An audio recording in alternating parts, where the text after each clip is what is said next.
أعوذ بالله من الشيطان الرجيم. بسم الله الرحمن الرحيم.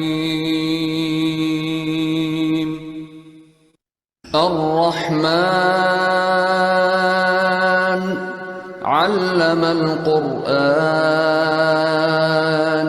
خلق الإنسان علمه البيان الشمس والقمر بحسبان والنجم والشجر يسجدان والسماء رفعها ووضع الميزان ألا تطغوا في الميزان وأقيموا الوزن بالقسط ولا تخسروا الميزان والأرض وضعها للأنام فيها فاكهة والنخل ذات الأكمام والحب ذو العصف والريحان فبأي آلاء ربكما تكذبان صدق الله العظيم.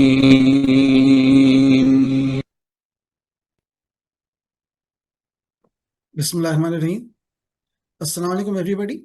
Welcome to Meezan Bank's analyst briefing session. My name is Suhail Khan. I'm the company secretary at Meezan Bank. We have with us today Meezan Bank's Chief Executive Officer, President and CEO, Dr. Syed Amir Ali with us, and our CFO, Syed Imran Ali Shah, Mr. Syed Imran Ali Shah. And the sequence for today's event would be that Dr. Amir Ali would give the introductory remarks, and then our CFO will give the financials presentation.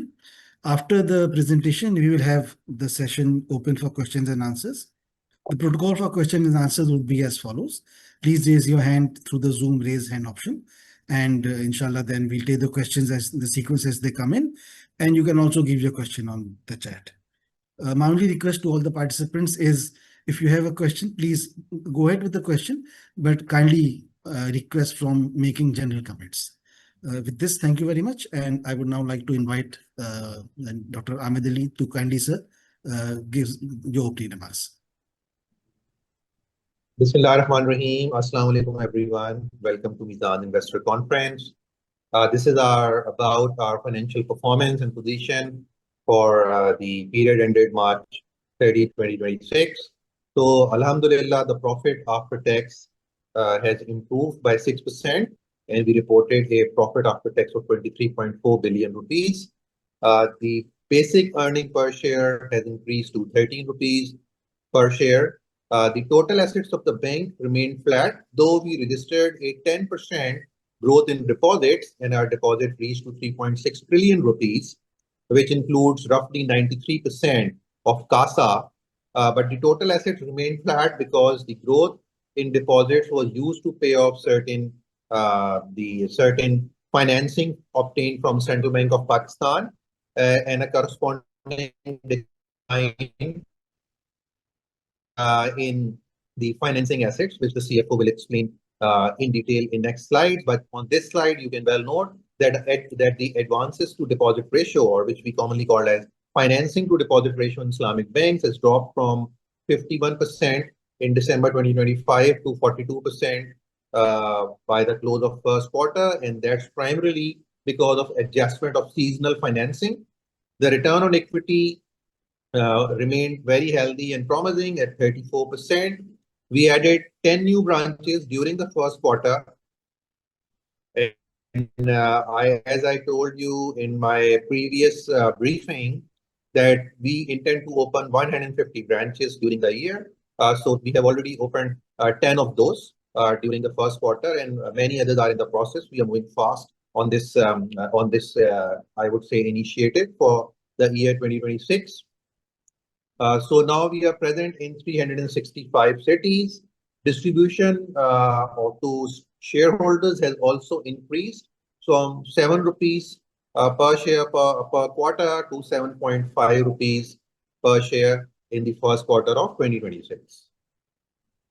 So as usual, there are a lot of awards which have been received by Meezan Bank to recognize its performance. So there are many, but there are few we take true pride in those. And one is Pakistan Bank's Banking Award, awarded by the Institute of Bankers of Pakistan, which is the best bank in Pakistan. So Alhamdulillah, Meezan Bank has received this award 5 times and 3 times consecutively in 2023, 2024, and 2025.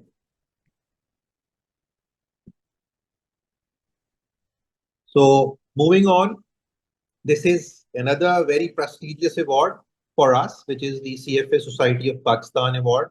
So we have received the Best Bank of the Year award for large size category for the 6th consecutive year in 2025, Alhamdulillah.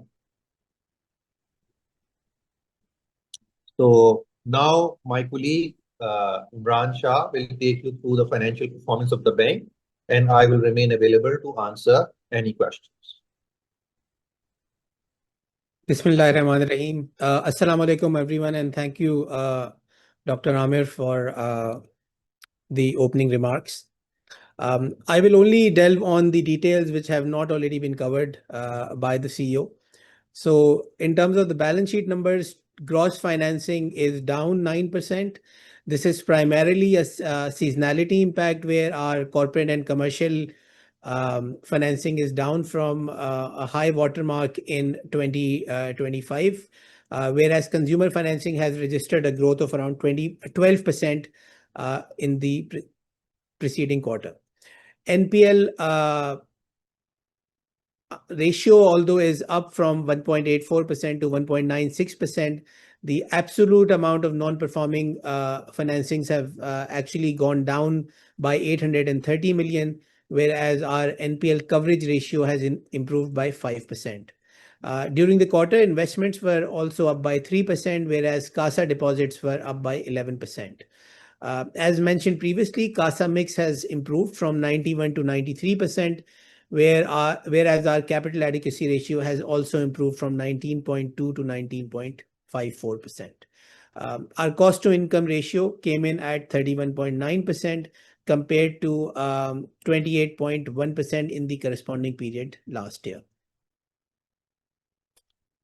Getting to the P&L, our total profit after tax for the first quarter came in at 23.4 billion, or roughly $84 million, up by 6% compared to Q1 2025.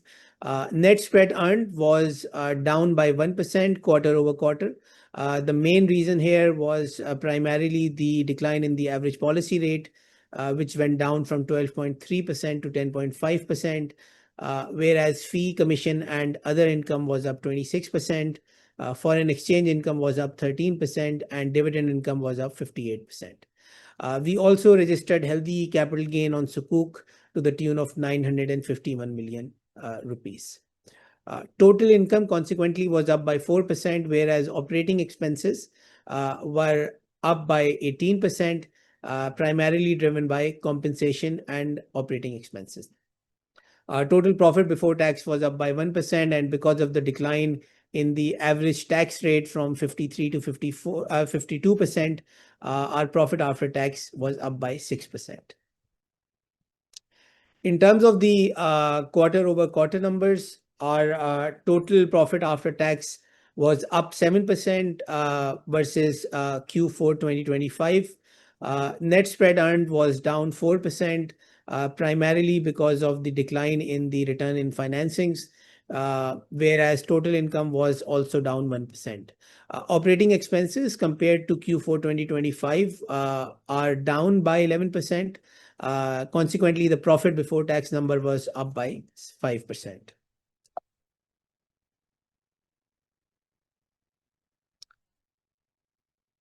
As you can see on the screen, we hit a high watermark in terms of our profit after tax in 2024, where our profit after tax came in at 101.5 billion on a standalone basis.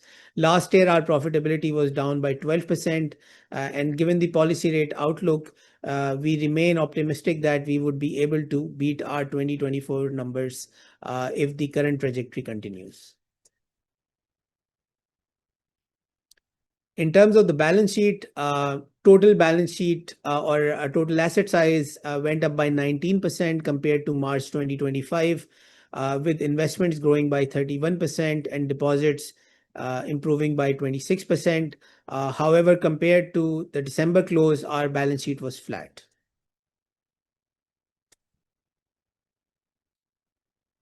Key ratios also continue to operate at optimal levels. Return on equity has normalized around the 35% mark from a high of 56% back in 2023. We expect our ROE to continue in excess of 30% going forward. Similarly, return on assets also came in at 2%, and our expectation would be for the ROA to continue around 1.5 to 2% going forward. Cost to income ratio was 31.9%, and we would expect this to normalize at around 35% in the medium term. Gross ADR was 42.5%, and our target is to maintain a gross ADR, especially towards the end of the year, at least 45%. In terms of the deposits, total deposits went up by 26% compared to March 2025 and roughly 10% compared to December close. Current accounts were up by 254 billion or roughly 16% during the quarter, whereas saving deposits were also up by 6% or roughly 86 billion during the quarter. CASA ratio improved from 91 to 93% over the quarter. Our total deposits closed at 3.62 trillion, whereas our market share has improved to 9.7%. Individuals continue to be the primary driver of our retail franchise, with individual and depositors and proprietors contributing 71% of the total deposits, private sector contributing 27%, and NBFIs and government sector entities contributing around 2%. Over the last decade, we have added 564 new branches to our network. The plan is to continue to expand aggressively, and we are expecting to increase our branch network by more than 100 branches this year. In terms of the investment book, our total investments closed at 2.7 trillion, up roughly 3% versus December 2025. Out of the total investment book, GOP Jara Sukuk constituted 2.25 trillion.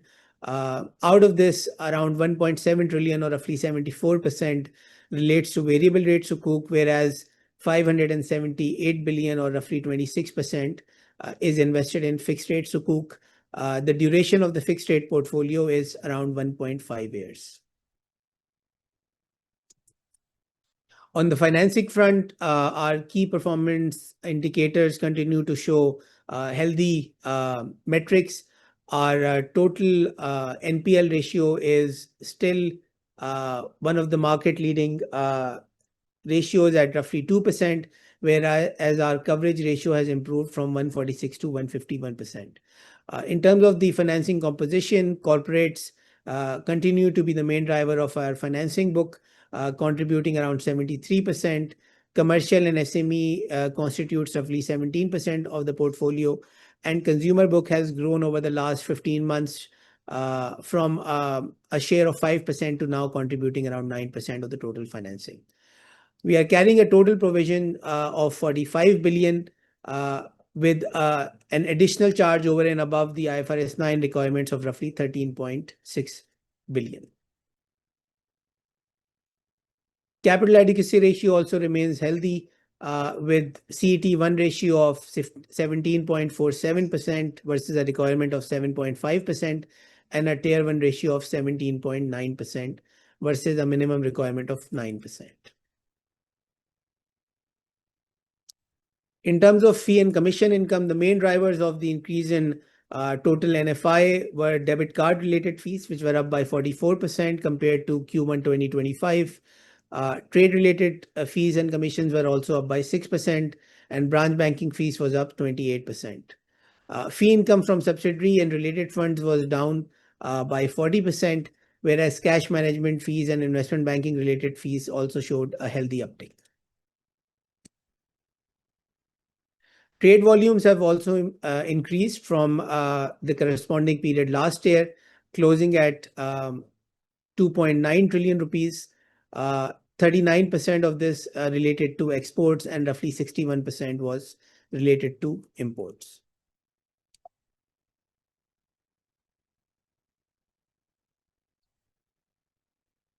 Meezan Bank subsidiary Al Meezan, which is the largest asset management company in Pakistan, with an investor base in excess of 564,000 individual customers, showed strong performance. Total AUMs increased by 14% from 636 billion to 724 billion year over year, whereas profit after tax for the quarter was 250 million rupees with a return on equity of 14.07%. The reason for the lower ROE was primarily the performance of the stock market, and we expect that when the stocks rebound, the ROE should improve further. Similarly, on the digital front, our total cards portfolio closed at 4.83 million customers with more than 35,000 POS machines in deployment. Mobile app active users also continue to show an increase, with total users at the end of Q1 2026 being 3.63 million active users. Digital throughput increased to 12.25 trillion, whereas total POS and e-commerce transactions on debit cards were 28.5 million during the quarter. Our digitalization percentage also is improving steadily, closing at 93.9%, up from 92.3% at the end of Q1 2025. That's the end of the financials, and now we'll be happy to take any questions. Thank you, Mr. So we open for question answers now, everyone. And our request is that while asking a question, kindly introduce yourself and the organization that you represent. So we are waiting for any raised hands. And while we are waiting for the raised hands, Imran sir, we have a few questions on chat.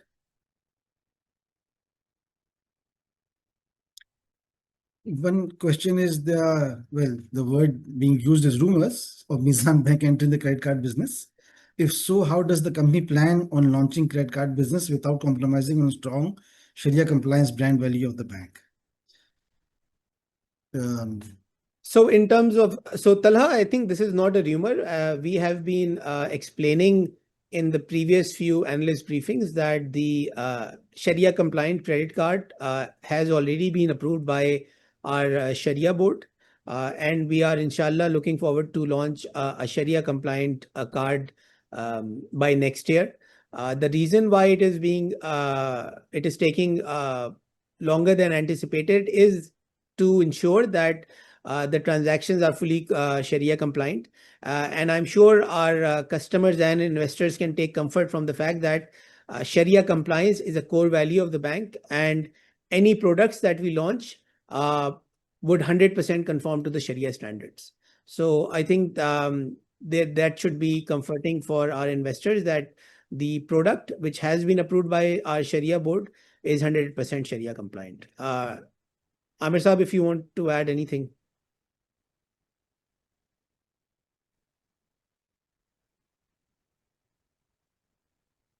Just to add that, yes, the IOP Sharia ended on credit card, making down global standard for how a compliant credit card can be introduced. It's a newer standard. So this concept has been standardized globally, and there are various models. The model which Meezan Bank has adopted is very, very conservative. Even things which are allowed in the IOP standard, we have remained even conservative in adopting those, and we have adopted a very, very Sharia compliant model for credit card, and this is approved by Meezan Bank Sharia board also. So now the only thing which is left out is somebody's perception, which perception is there sometimes in the mind of people, even about Islamic banking. So that perception is not based on knowledge. That is based on, of course, you have used the right word, rumor. So that perception that credit card is not Sharia compliant is based on rumor. But otherwise, in reality, a credit card can be structured according to the principles of Sharia. Thank you, Dr. Amir. Thank you, Manasa. The next question is, could you please, from Sayyid Murtaza Hassan of Sona Corp, is, could you please provide guidance on the following: average yield of FRR Sukuk portfolio? What's the average spread over T-bills on VRR Sukuk portfolio rentals? Weighted average maturity of VRR Sukuk portfolio? Imran sir, would you like to touch upon that, sir? Sure. So, Murtaza, in terms of the average yield on the FRR Sukuk, it is around 11.8%, and the duration is roughly 1.5 years. The weighted average spread over T-bills on VRR Sukuk, actually on Sukuk, the average spread of our portfolio is just under the returns on T-bills. It is very close to the benchmark underlying PKRV rates. And then the weighted average maturity of VRR Sukuk portfolio, that is around 3 to 4 months. Thank you, Imran sir. Because most of the Sukuk get repriced at an interval of 6 months. And the way the investments have been spaced out, the weighted average maturity comes to around 3 to 4 months. Thank you, Imran sir. The next question is, what's the existing weightage average rate on term deposits? And could you also share quantum of TDs over 1 year? So in terms of the weighted average rate on term deposits, I don't have that information to hand right now, Fahad, but we will get that information to you. In terms of the quantum of TDs over the first year, that is provided in the presentation itself, which is going to be uploaded. So you can look at the presentation, which will show you the split of growth across the 3 segments. Obviously, the current accounts are up by 16%, saving deposits are up by 6%, and TD actually is actually down by 8% compared to December, or roughly 24 billion. And compared to last year, it is up by 66 billion. So just to add into that question, the total value of term deposit of Meezan Bank is roughly 287 billion rupees, which is in terms of percentage of total deposit is 9%. So this amount in itself is a very small amount. And out of that 287 billion, I would say half of it is on standard rates, which is pretty much the formula which is defined by Sharia for minimum deposit. Plus, we talk this point so that it is slightly higher account to compensate for the liquidity position or as a liquidity premium. But all these are less than, I would say, the weighted average return on assets of the bank, because according to Sharia, we share our return with the term deposit holder. Thank you, Imran Saab and Dr. Amir. We have one question is, under SBP's September 2025 credit risk instructions, could you quantify the expected impact on your car once the revised framework is implemented? So the total impact on our car is going to be around 1.1% once the entire portfolio has been moved from banking book to market, from the banking book to trading book.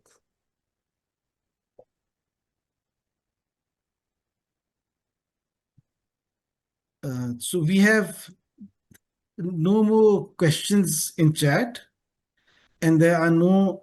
Okay, so we have just got one question from Mr. Talha Ganata. Should we expect continued reduction in Tier 2 capital going forward?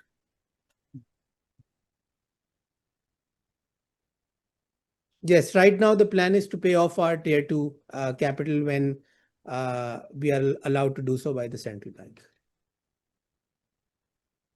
And expected deposit growth in calendar year 2026? So our quarterly growth has been 10%. We are looking to close our deposit book by between 25 to 30% during the current financial year. Wonderful. So that was the last question we had on chat, and there are no raised hands at the moment. So I think that concludes the session for today. I would like to thank all of the participants for being with us today. And while I was in the middle of the thank you note, we have another question. A target current account mix. Imran sir, for you, sir. So right now the current account mix is at a very healthy 50%, and our target range is to continue it at the current mix. Obviously, it might end up being at a higher percentage, but the target is to maintain it around 50%. And a policy rate outlook, Mr. Shan Sheikh of MEBL would like to know. So Shan, right now we expect the policy rate to go up by up to 50 basis points by the end of the financial year. But given that State Bank has been quite proactive in raising the policy rate by 1% against market expectations, there is also a high likelihood of a status quo being maintained in the next MPC. Thank you very much, Imran sir. How is the bank positioning itself for higher rates going forward, by Mr. Talha Ganatra? So Talha, as you would have seen, the duration of our fixed rate portfolio is relatively short, which means that if the policy rates remain around current levels or increase from here, this is going to be a net positive for our bottom line. Thank you. Thank you, Imran sir.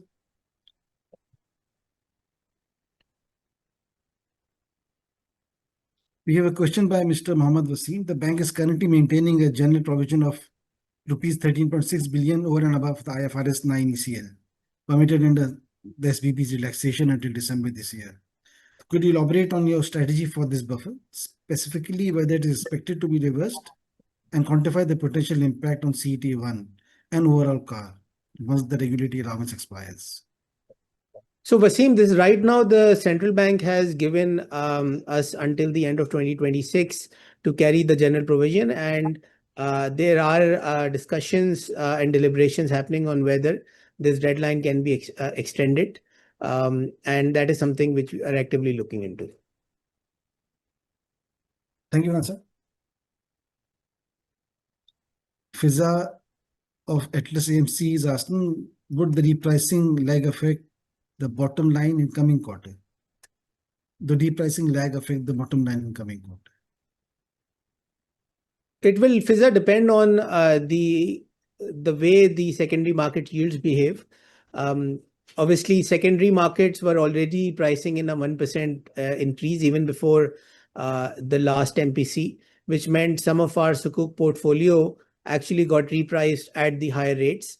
If there is obviously a further increase in the upcoming MPC meeting, then we would obviously have a pricing lag, but that is cyclical and it works both ways. So when the rate is going down, obviously that gives us a cushion. When the rates are increasing, then the return on our financing book obviously gets repriced with the lag. So yes, it works both ways.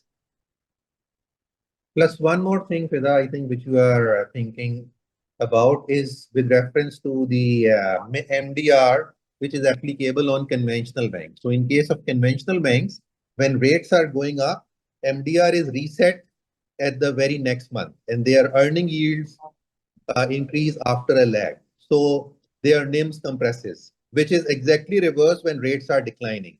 Their MDR based rate declines the next month and the yields follow. But in case of Islamic banks, they are pretty much same because we are required to share 75% of our total revenue with our depositor. So as our revenue increases, we share that. And even in case of declining rates, our cost of deposits fall at a slower pace than conventional banks. So now because the rates are increasing, so our cost will not increase just the way it didn't decrease instantaneously when the rates were declining. Thank you, sir. We have maybe the last question.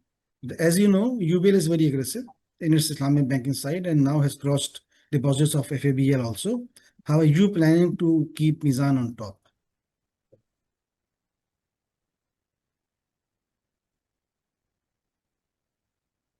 So just one thing, in terms of Islamic deposits of UBL.